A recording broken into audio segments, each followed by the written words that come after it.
Thomas the Tank Engine was feeling very happy. His blue coat shone in the sun, he was right on time, and all around his branch line the countryside seemed prettier than ever before.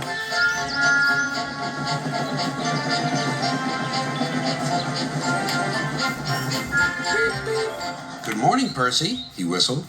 "My branch is the pride of the line, wouldn't you agree?" Yes, Thomas, of course, but what, Percy? Out with it."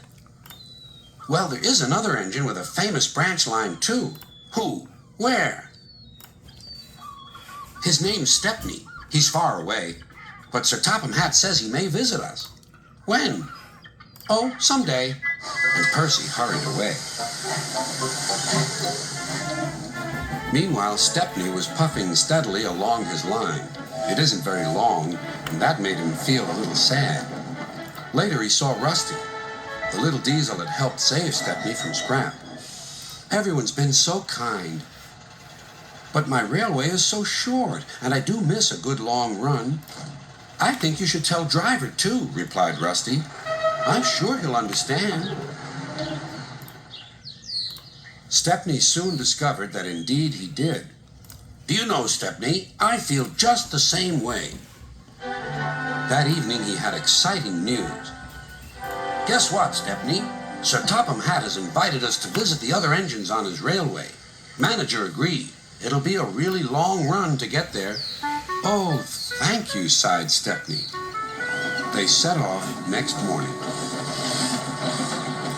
By now, all the other engines were talking about Stepney. "He runs a famous branch line. Did you know that?" said Percy. Thomas was feeling a little jealous. "Huh. It may be famous, but my branch is the first on the line. Everyone knows that, too." And he huffed away to fetch his coaches. "Look," squeaked Percy. "Why have they all come? There's no train yet." But Percy was wrong. The signal dropped, and from far away an engine whistled. "Here he comes," yelled Douglas. Stepney puffed proudly through the junction.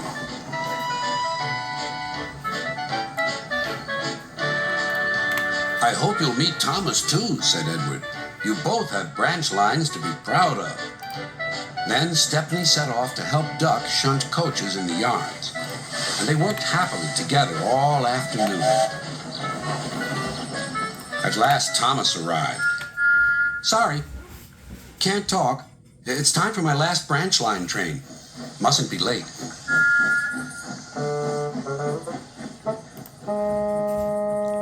He was hardly out of sight when the engines heard shouting at the station. Moments later came the alarm. "Stop all train." The signalman answered the telephone. "A special, is it?"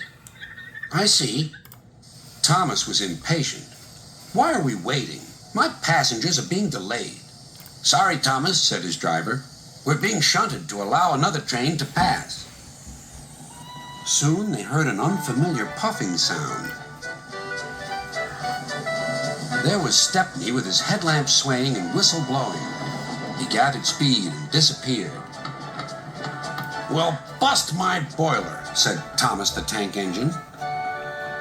Next morning he was still fuming. "Shunted, and on my own branch, too. It's a disgrace." "I'm sorry," said Stepney. "I was a special." "Why?" "An important passenger arrived just as you left. He ordered a special train, and Duck let me take it. We had a splendid run, but, finished Thomas, "it can make an engine nervous not to know the line." "Exactly," said Stepney. "You're such an expert." Thomas felt much better. He couldn't be cross anymore and began telling Stepney all about his branch line.